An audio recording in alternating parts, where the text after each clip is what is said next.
네, 우리 찬송가 196장 우리 함께 찬양하시겠습니다.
목마른 자들아 다 내게로 오라 하시며 우리를 생수가 넘치는 곳으로 초청해 주신 하나님 아버지 감사합니다.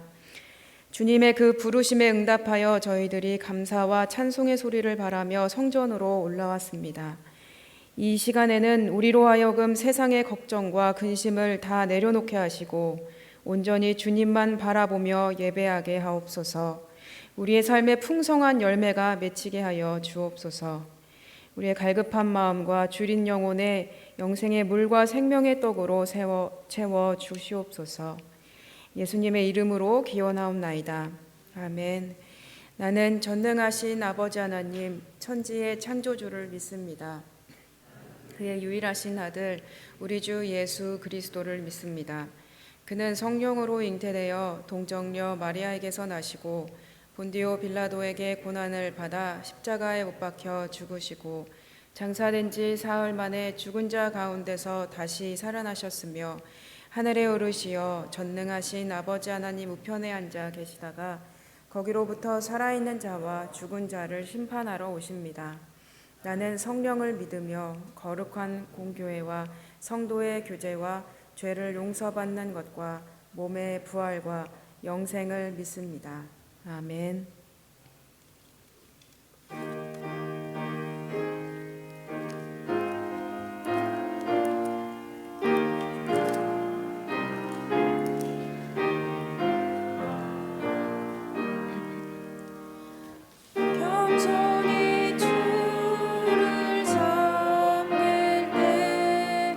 외로운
은혜와 사랑의 하나님, 감사합니다.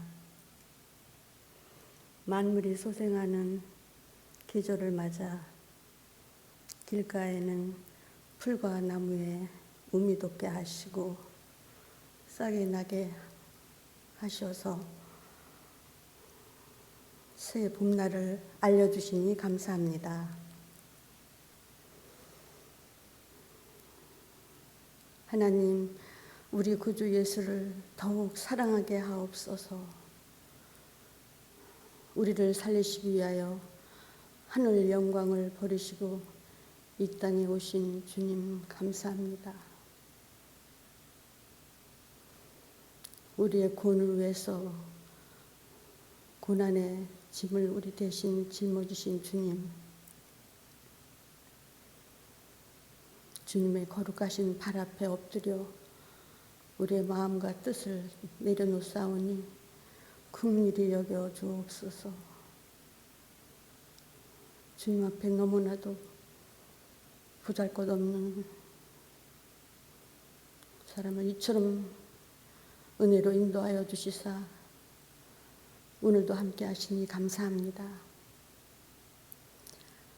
하나님, 우리의 삶의 증거는 예수 그리스도이십니다. 우리의 삶의 이유도 예수 그리스도께서 함께 하시기 때문입니다. 우리의 삶의 가치가 주님의 거룩한 성호를 드러나게 하시고 우리의 삶의 의미가 주님의 그 밝은 빛으로 드러나게 하옵소서. 주님이 주시는 힘으로 기쁘게 하시고 주님께서 주시는 은혜로 늘 충만케 하옵소서. 지금도 우리를 돕고 계시는 살아계신 하나님 아버지의 그 도우심에 참으로 감사를 드립니다. 한없는 자비와 긍휼을 베풀고 계시는 주님께 감사와 찬양과 영광을 올려드리며 살아갈 수 있도록 늘 은혜로 이끌어 주옵소서. 거리두기 생활이 주님 이어지고 있습니다. 정상으로 회복될 수 있도록 이끌어 주옵소서. 지금도 여러 곳에서 힘쓰고 애쓰는 손길 위에 은혜로 덧입혀 주옵소서. 이 교회를 사랑하시는 하나님 감사합니다. 믿음의 선배들의 기도와 손길로 주님의 거룩한 터를 세우셨으니 감사합니다. 의의 열매, 구원의 열매를 풍성히 맺을 수 있도록 은혜로 이끌어 주옵소서. 또한 교육자와 어린 자녀에서부터 어른에 이르기까지 건강과 주님의 크신 복으로 더하여 주시옵소서. 교회 안팎에서 봉사하는 손길 위에 은총으로 덧입혀 주옵소서. 육신의 연약한 이들을 주님께서 건강으로 회복하게 하여 주옵소서. 주님, 이 땅 위에 분쟁이 있는 곳마다 대화로 해결될 수 있도록 도와 주시옵소서. 하나님, 이 나라를 사랑하시니 감사합니다. 하나님, 곳곳마다 주님의 그 향기가 드러나게 하시고 주님의 그 건강한 믿음만이 드러나게 하여 주옵소서. 주님, 남과 북이 손에 손잡고 하나 되게 하여 주옵소서. 아버지, 서로 위하여 기도하게 하여 주옵소서. 하나님, 북한의 성도들과 동포들을 지켜 주옵소서. 주님, 각 나라에서 사명을 감당하시는 선교사 위에 은혜로 덧입혀 주옵소서. 주님, 이 시간 목사님 말씀을 전하실 때에 은혜의 시간으로 인도하여 주시옵소서. 감사하며 예수 그리스도의 이름으로 기도합니다. 아멘. 네, 오늘 성경 말씀은 신약 성경 사도행전 9장 17절에서 19절까지 말씀입니다.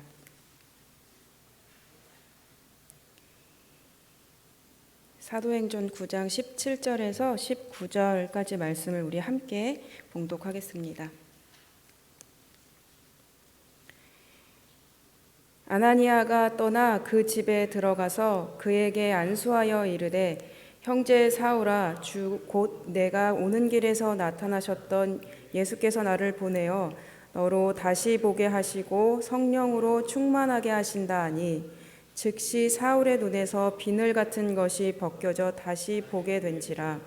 일어나 세례를 받고 음식을 먹음에 강건하여 지니라. 아멘.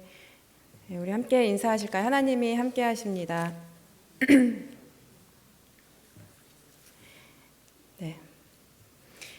지난 시간에는 우리가 이제 하나님을 위해서 열심을 내었지만 하나님께로부터 어찌하여 너가 나를 핍박하느냐라는 매우 충격적인 선언을 받게 된 사울을 우리가 함께 살펴보았습니다. 하나님께서는 사울을 만나 주시면서 그의 눈을 멀게 하셨지만 눈먼 그대로 두지 아니하시고 이제 사울을 위해서 다음을 준비해 주십니다. 오늘 9장 말씀의 10절과 우리 11절 말씀을 함께 보도록 하겠습니다.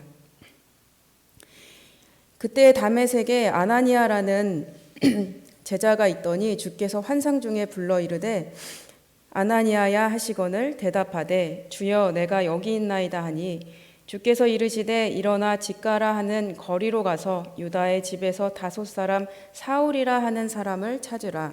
그가 기도하는 중이니라. 이제 하나님께서 이 사울을 위하여 아나니아에게 아주 구체적인 지시를 내려 주십니다.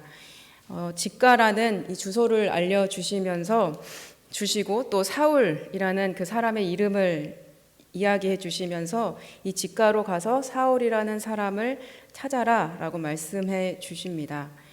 이어서 하나님께서는 이 사울이 기도하고 있는 중이다라고 말씀하셨는데 이 사울이 3일 동안 앞이 보이지 않는 상태 가운데에서 먹지도 않고 또 마시지도 않으면서 계속해서 사울이 기도하고 있었다라는 것을 우리는 알 수 있습니다. 하나님께서는 아나니아에게 이 사울을 찾아가라라고 말씀을 하셨습니다. 이어서 12절 말씀을 함께 보겠습니다. 그가 아나니아라는 사람이 들어와서 자기에게 안수하여 다시 보게 하는 것을 보았느니라 하시거늘.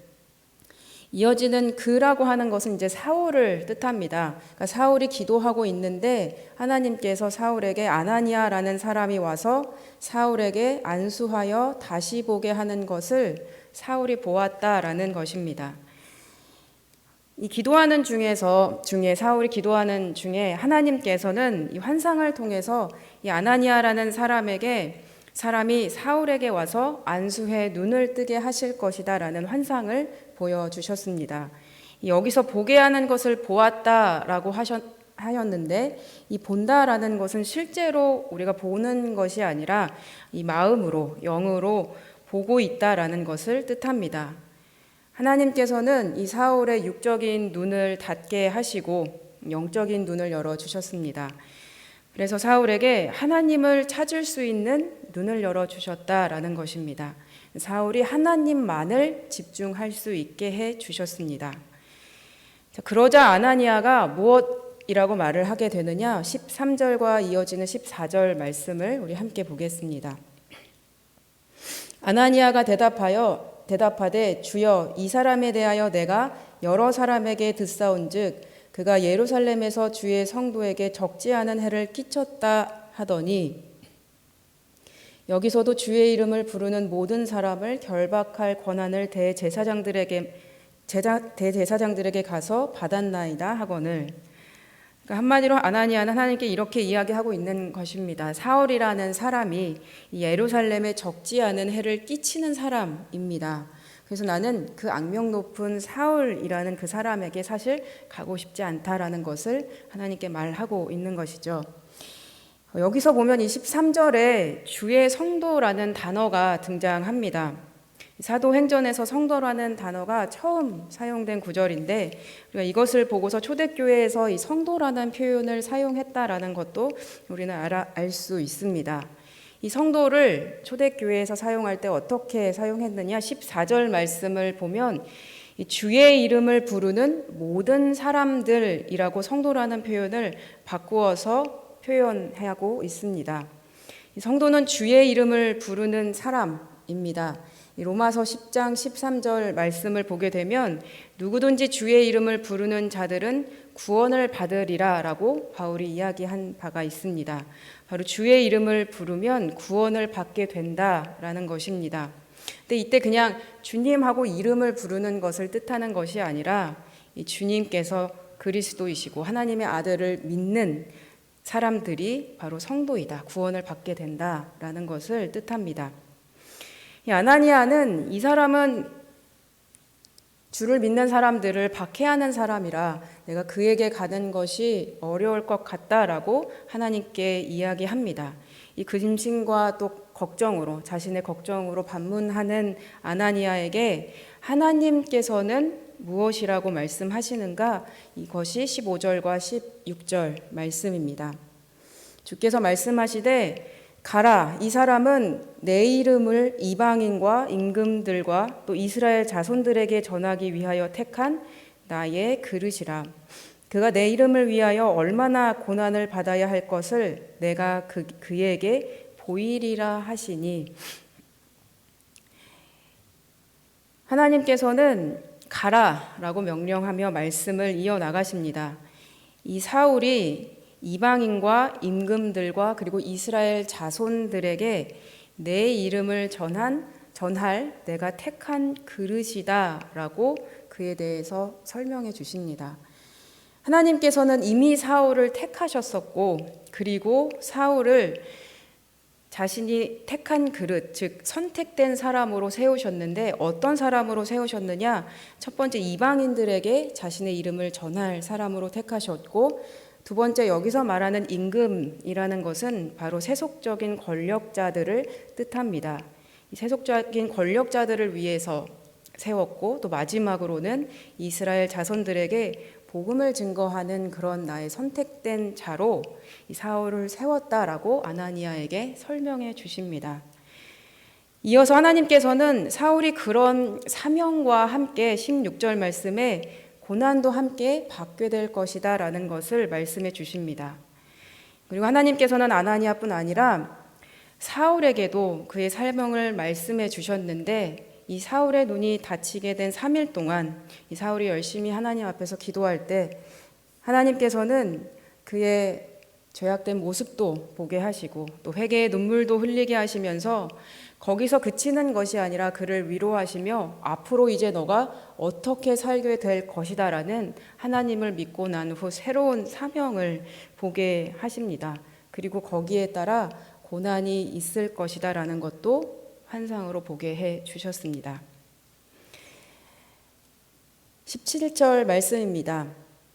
그 말씀을 들은 후 아나니아는 곧바로 떠나 그 집에 들어가서 그에게 안수하여 이르되 형제 사울아 주 곧 내가 오는 길에서 나타나셨던 예수께서 나를 보내어 너로 다시 보게 하시고 성령으로 충만케 하신다 하니. 아나니아는 처음 사울에 대한 의심의 마음을 품었지만 그러나 하나님의 말씀을 듣고 말씀에 의지하여서 자신의 의심을 버리고 그리고 하나님 말씀에 순종해 집을 떠납니다. 그리고 사울을 찾아가서 이렇게 이야기합니다. 형제 사울아.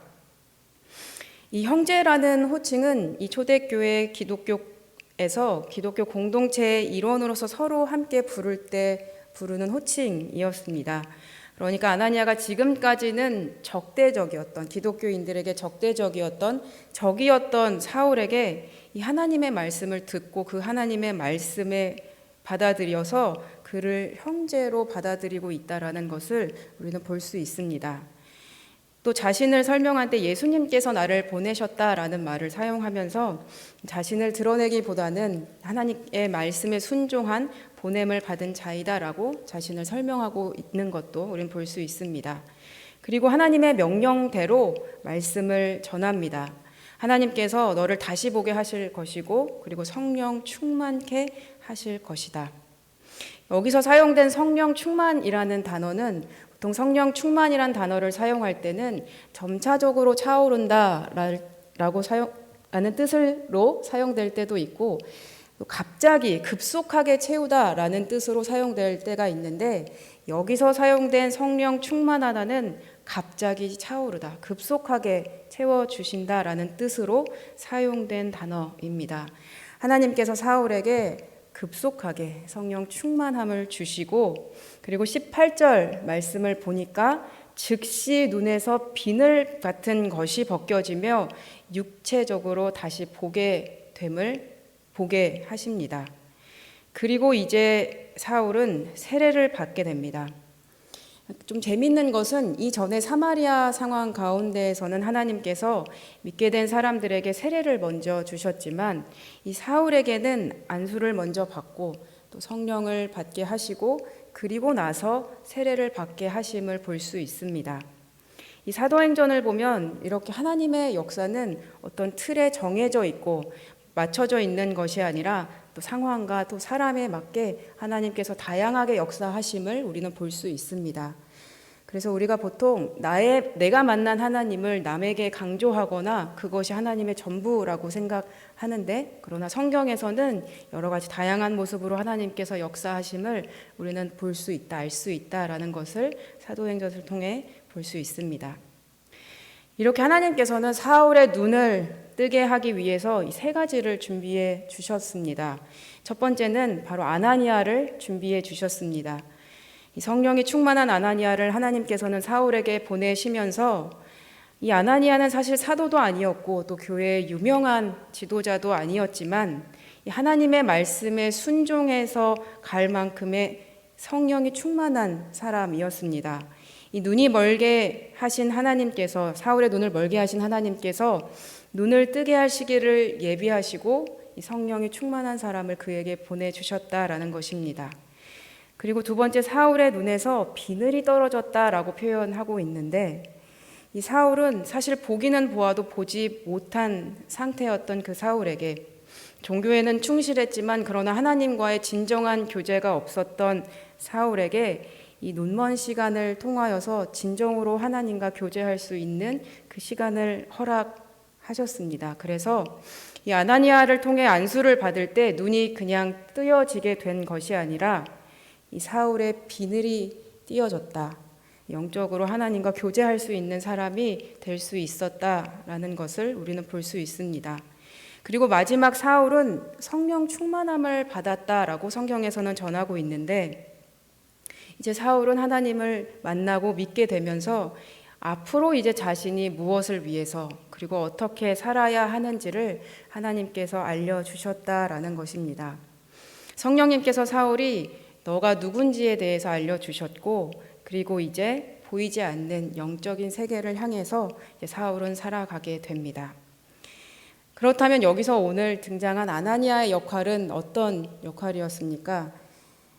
사울보다 먼저 예수님을 믿은 사람으로서 사울에게 영적인 눈을 다시 열어줄 수 있는 그런 통로로서의 역할을 담당하게 되었고 또 동시에 초대교회에서 이 초대교회 공동체를 박해했던 이 사울을 받아들일 수 있게 하기 위한 하나님의 섭리였음을 우리는 살펴볼 수 있습니다. 이 아나니아로 인해서 다메섹 공동체가 사울을 자신의 기독교 공동체의 일원으로서 인정해 줄 수 있는 계기가 되었고 또 이 과정을 거치면서 사울은 기독교 공동체의 일원이 될 수 있었기 때문입니다. 이렇게 하나님의 자녀로 부름을 받고 또 선택된 사울은 9절 말씀을 보면 이제 음식을 먹으면서 강건해짐을 볼 수 있습니다. 이 사울은 이 이후에 갈라디아에서 이런 고백을 하게 됩니다. 이제는 내가 사는 것이 아니라 내 안에 그리스도께서 사는 것이다. 이런 고백과 같이 육적인 어떤 모습뿐만 아니라 이 내적인 모습에서도 사울의 변화가 시작되었다라는 것을 우리는 살펴볼 수 있습니다. 그리고 이어서 사울이 다메섹에 있는 제자들과 함께 며칠 있었다라고 전하고 있는데 기독교 공동체로서 이 사울을 인정해 주었다, 받아 주었다라는 것 또한 우리는 알 수 있습니다. 이렇게 강건해진 사울이 했던 행동은 바로 무엇입니까? 바로 즉시로 회당에 나아가 예수가 하나님의 아들이심을 전파하게 됩니다. 이 사울의 성격과 같이 즉시로 회복이 되고 준비가 되자마자 그는 바로 복음을 전하는 자리에 나아갑니다. 이것이 사울의 첫 번째 전했던 이 복음 전파입니다. 이 사울이 복음을 처음으로 전파했을 때 어떤 일이 벌어집니까? 이전에 베드로가 이야기했던 것처럼 3,000명의 사람들이 회심을 하고 예수님께 돌아오는 그런 결과가 이루어졌을까요? 아니면 어떤 일이 벌어졌을까 살펴보니까 22절 말씀에 다메섹에 사는 유대인들을 당혹하게 하였다라고 성경은 전합니다. 사울이 복음을 전하자 그 결과 다메섹에 사는 유대인들을 당혹하게 만들었고 또 제자들 또한 이 사람은 믿지 않는 사람을 잡으러 온 사람으로 알고 있었는데 어떻게 저런 이야기를 하고 있느냐 사람들을 당혹시켰다라는 것입니다. 결국 사울의 이 첫 번째 선포는 누구를 위한 선포였겠습니까?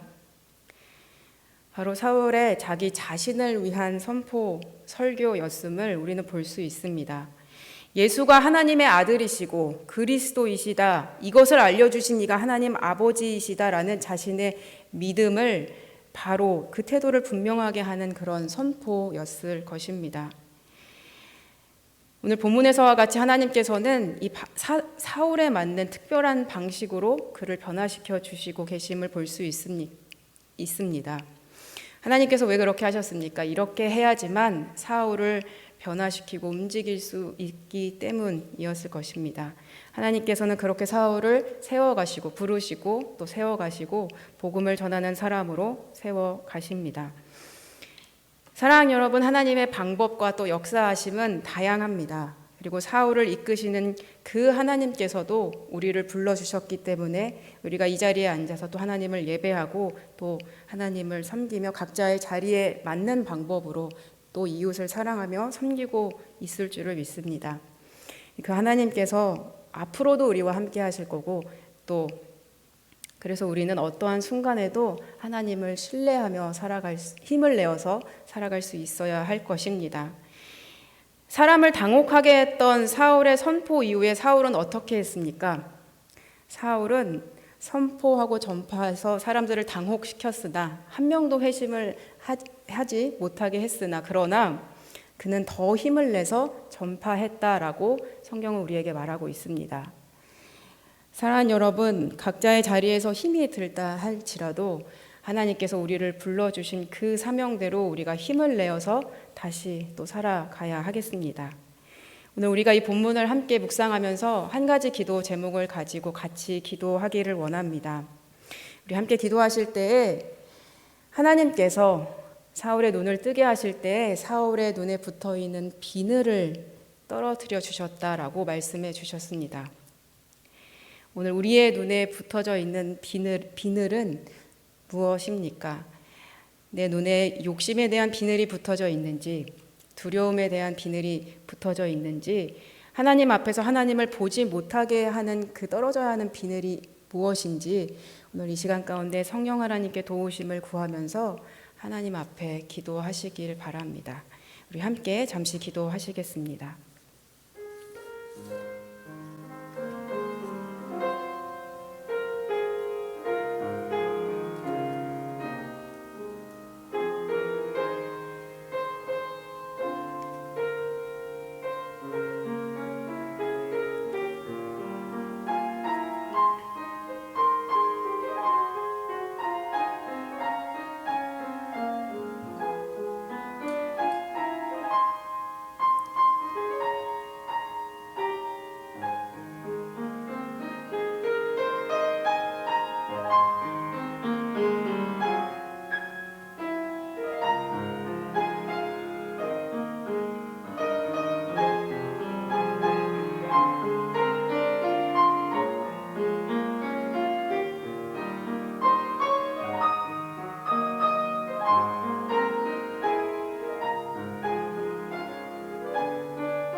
우리 이 시간 다 함께 기도하실 때 우리 가정과 또 교회를 위해서 기도해 주시고 또 환우들을 위해서 함께 기도해 주시길 바랍니다.